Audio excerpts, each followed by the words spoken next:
ربیع الاول امیدوں کی دنیا ساتھ لے آیا، دعاؤں کی قبولیت کو ساتھوں ہاتھ لے آیا۔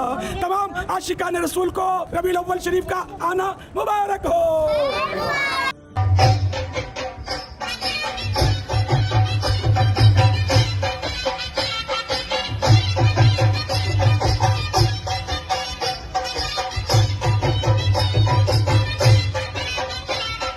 دوستو، آج پورے ہندوستان میں اور دیگر ممالک میں جشن عید میلاد النبی منایا جائے گا۔ لوگ اللہ کے رسول صلی اللہ علیہ وسلم کی ولادت کا جشن منائیں گے، لیکن کیا آپ نے سوچا یہ طرز عمل، یہ خوشی کیا اللہ کے رسول صلی اللہ علیہ وسلم کے دور میں منائی گئی؟ کیا یہ طریقہ آپ کے اصحاب سے ثابت ہے؟ یہ ہم نے کبھی نہیں سوچا۔ صرف جو ہمارے سوشل کسٹمز ہوتے ہیں، آپ کہہ سکتے ہیں دینی اور قومی تہوار ہوتے ہیں، اس دن ہم سڑکوں پر نکل جاتے ہیں، اپنے گھروں پر جھنڈے لگا لیتے ہیں اور یہ نہیں سوچتے کہ جو طریقہ اور جو طرز ہم اختیار کر رہے ہیں وہ کیا آپ کے صحابہ یا آپ کے خلفاء انہوں نے اختیار کیا ہے؟ یہ نہیں سوچتے۔ اور سب سے بڑا نقصان یہ ہے کہ یہ دین کے نام پر ہو رہا ہے، عبادت کے نام پر ہو رہا ہے۔ اللہ کے رسول صلی اللہ علیہ وسلم اس امت کی رہنمائی فرما کر گئے۔ آپ نے کیا فرمایا؟ ما انا و اصحابی، میرا طرز عمل دیکھو اور میرے صحابہ کی زندگی دیکھو، میرے طریقہ سنت دیکھو اور میرے صحابہ کی صدی دیکھو۔ دوستو، اللہ کے رسول کی 23 سالہ زندگی ہمارے سامنے ہے اور صحابہ کی 1 صدی ہمارے سامنے ہے۔ حضرت ابو بکر صدیق رضی اللہ عنہ کا دور گزرا، دور خلافت گزری۔ آپ کے بعد حضرت عمر رضی اللہ عنہ کا دور گزرا، ان کی خلافت گزری۔ پھر حضرت عثمان غنی، حضرت علی رضی اللہ عنہ۔ کیا ان کے پاس یہ سب اسباب و وسائل نہیں تھے؟ کیا وہ جشن ولادت نہیں منا سکتے تھے؟ آپ لوگوں نے یہ سنا ہوگا، بڑے بزرگ فرمایا کرتے تھے کہ 12 وفات آ رہی ہے۔ آپ کی اس مہینے میں ولادت بھی ہوئی اور آپ کی وفات بھی ہوئی۔ محرخین نے الگ الگ تاریخ آپ کی ولادت کی بیان کی ہے، 8 بھی ہے، 9 بھی ہے، 10 بھی ہے، اور آپ کی وفات کی 12 تاریخوں میں لکھی ہوئی ہے۔ آج کیا ہے کہ یہ سب چیزیں ہم دین کے نام پر کر رہے ہیں اور کفر کی دنیا ہم پر ہنس رہی ہے۔ آپ اس کو آسان سمجھتے ہیں کہ جھنڈے لے کر باہر نکل جانا، سڑکوں پر شور و غل کرنا، اور یہ صرف پروپیگنڈا ہے کہ ہمیں نبی سے محبت ہے۔ کیوں ہم پورے سال اپنے نبی کی زندگی کو یاد نہیں رکھتے، آپ کی تعلیمات کو یاد نہیں رکھتے؟ صرف انہی موقعوں پر ہمیں نبی یاد آتے ہیں کہ نبی کا دامن نہیں چھوڑیں گے، نہیں چھوڑیں گے۔ ہم نے نبی کا دامن پکڑا ہی کب ہے؟ اور دوستو، یہی وجہ ہے جو آج امت بڑھ گئی۔ کچھ اس لیے ہٹ گئے کہ ہم 12 وفات نہیں منائیں گے، اور کچھ اس لیے سڑکوں پر نکل گئے کہ ہمیں تو اپنے نبی کے، ہم تو سچے عاشق رسول ہیں، ہم تو اپنے نبی کے سچے وفادار ہیں۔ نہیں ہے، ہم نے اپنا نظریہ بہت تنگ کر لیا، بہت تنگ کر لیا۔ نبی کی تعلیمات کا جو ہم نے غلط فائدہ اٹھایا، اس کا نقصان ہم اپنی آنکھوں سے دیکھ رہے ہیں کہ آج امت ٹکڑوں میں بٹ گئی، فرقوں میں بٹ گئی۔ اور یہی وجہ ہے جو آج پورے ملک بھر میں ہمیں دنگے دیکھنے کو مل رہے ہیں۔ آپ کو میں گجرات دنگوں کی کہانی سناؤں، آپ یہ جشن ولادت منانا بھول جائیں گے کہ ہماری غلطیوں کے اثرات، ہماری ان کمیوں کے اثرات کیسے پڑتے ہیں۔ جب گجرات دنگے ہوئے تو ایک بڑے عالم مولانا سجاد نعمانی صاحب دامت برکاتہ یہ سوچ رہے تھے، میں تو اس وقت انجان تھا ان دنگوں سے، مجھے تو شاید یاد بھی نہیں، میری عمر بھی کم تھی، لیکن مولانا سجاد نعمانی بالکل اسی ذہن سے سوچ رہے تھے جس ذہن سے میں سوچتا ہوں کہ مسلمانوں نے ایسی کیا غلطی کری تھی, گجرات کے مسلمانوں کی ایسی کیا غلطی تھی جس کی انہیں یہ سزا ملی. اور آپ دیکھ رہے ہیں یہ جو موب لنچنگس ہو رہی ہیں, جگہ جگہ مسلمانوں کو مارا جا رہا ہے, پیٹا جا رہا ہے, کیا ہماری کمی نہیں ہے؟ ہم یہ سوچتے ہیں کہ فلاں یہ چال چل رہا ہے, فلاں ہمارے لیے یہ سازشیں چل رہا ہے, لیکن ہم اپنا طرز عمل نہیں دیکھتے. ہم بھی دوستو وہی کر رہے ہیں جو دوسری قومیں کر رہی ہیں.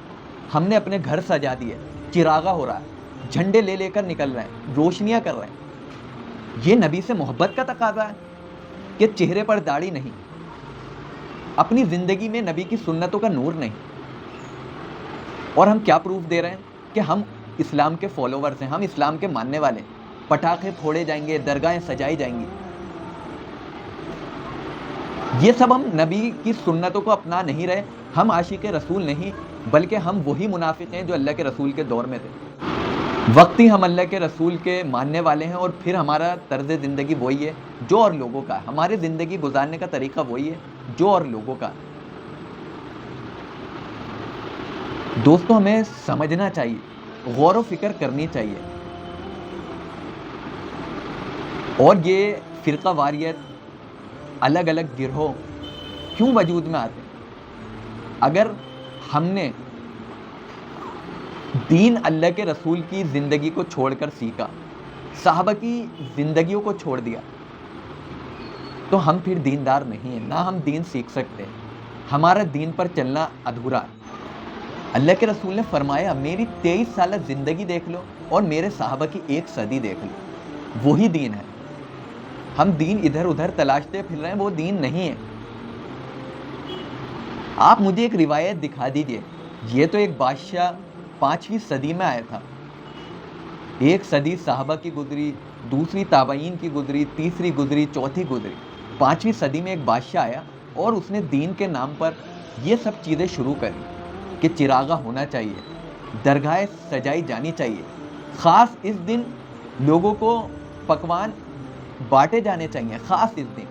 اور یہی خاص دن عبادت آپ کو گمراہی تک پہنچا دیتی ہے, آپ کو بانٹ کر رکھ دیتی ہے. تبھی تو آج یہ امت ادھوری نظر آ رہی ہے, کیونکہ ہم صرف ان مخصوص ایام میں یہ دکھانے کی کوشش کرتے ہیں کہ ہم مسلمان ہیں. شیعہ ماتم کر کے, بریلوی جشن منا کر, اور دیوبندی گھروں پر خالی بیٹھ کر. اور گجرات دنگوں کے پیچھے کی اصل کہانی اور حقیقت یہ ہے جو بہت سے لوگ نہیں جانتے. میڈیا کہتی ہے فلاں کی سازش تھی, لوگ کہتے ہیں فلاں کی سازش تھی, لیکن اس کے پیچھے کی بنیاد تھی ہمارا غلط عمل, غلط چلنا.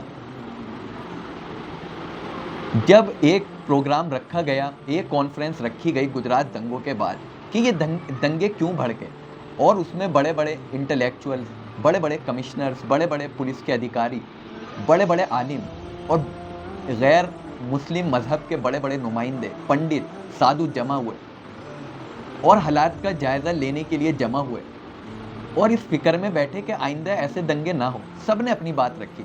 اسی دوران مولانا سجاد نعمانی نے کہا کہ میں تو یہ سوچتا ہوں کہ مسلمانوں کی ایسی کیا کمی تھی جو آدی واسیوں نے اور ہندوؤں نے مل کر مسلمانوں کو مارا.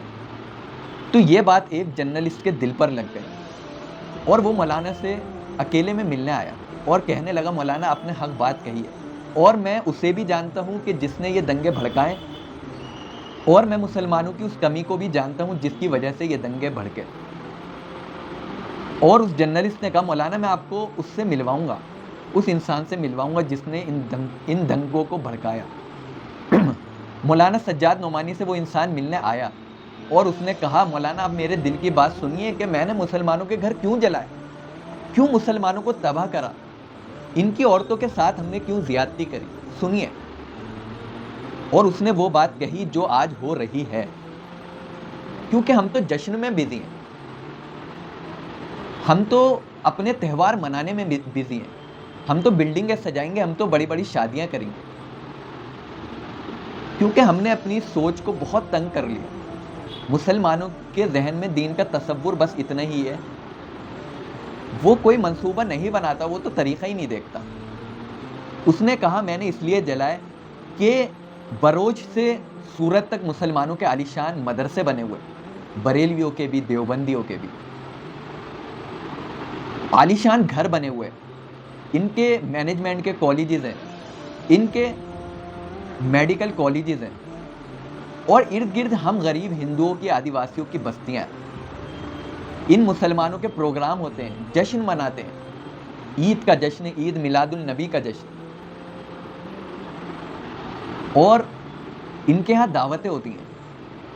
کبھی بھی یہ مسلمان ہمیں 2 لقمے نہیں دیتے، ہمارے بچوں کے پاس 2 لقمے بھوک مٹانے کے لیے نہیں ہوتے،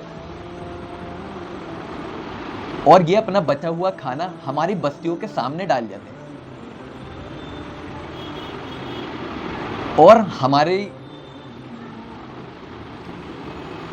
اور کہنے لگے جن ہندو تنظیموں کو یہ مسلمان برا کہتے ہیں، RSS کے لوگ ہماری بستیوں میں آئے، انہوں نے ہمارے بچوں کو میڈیکل فیسلٹی دی، کیمپس لگائے، ان کے لیے اچھے سکولز بنائے، ہمیں کھانا دیا، ہماری ضرورتوں کو سمجھا۔ پھر میرے دل میں آیا کہ یہ مسلمان نہ تو ہماری مدد کرتے ہیں اور ہماری بستیوں کے سامنے بچہ کچا ڈال کر جاتے ہیں، ان کے طرز عمل سے ہم پریشان ہیں، اور میں نے ان کی کمیوں کو گاؤں گاؤں جا کر بتایا، اپنے لوگوں کو 10 سال تک میں نے اکسایا، بھڑکایا، اور ایک دن وہ وقت آیا کہ ہم نے ان کی بستیاں پھونک کے رکھ دیں، جلا کر رکھ دیں۔ کیوں رکھ دیں؟ اس لیے رکھ دیں کہ مسلمان دین پر نہیں ہے، اور دین کیا ہے؟ قرآن، اللہ کے رسول صلی اللہ علیہ وسلم کی 23 سالہ زندگی، ان کی سنتیں، اللہ کے رسول کا طرز عمل اور صحابہ کی زندگی۔ اگر ہم انہی چیزوں میں الجھ کر رہ گئے تو آپ دیکھیے، آپ جشن میلاد کب سے مناتے آ رہے ہیں؟ کب سے آپ اللہ کے رسول کی ولادت کی خوشیاں مناتے آ رہے ہیں؟ کیا کچھ ہوا؟ ایک دن آپ اللہ کے رسول کی سنتوں پر چل کر دیکھ لیجئے، پورے ہندوستان کا مسلمان، پورے عالم دنیا کا مسلمان، ایک دن آپ دیکھیے گا کہ اگلے دن ہی سے آپ کو انقلاب نظر آ جائے گا۔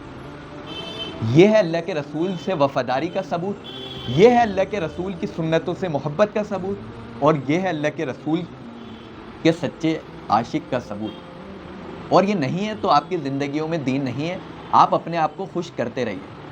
میں اپنی بات کو یہیں پر ہی ختم کر رہا ہوں۔ اس وقت سوچنے کا، سمجھنے کا وقت ہے، اگر ہم نہیں سمجھے تو شاید یہ وقت بھی ہمارے پاس نہ رہے۔ یاد رکھ تیری تخلیق کا مقصد نہیں بیکار اے بندے، سو اپنے آپ کو کر لے ابھی بیدار اے بندے، یہاں ہر سمت غربت کی چلی الغار اے بندے، سرے سے ختم کر دے تو سخاوت کر تو اے بندے، مٹا دے رنجشیں ساری، مٹا دے سب اناؤں کو، سدھار اپنی خطاؤں کو، بدل ڈال ان فضاؤں کو۔ مدد خلق خدا کی کر، مدد خلق خدا کی کر، نیابت کر، قیادت کر، تو خدمت کی سیاست کر۔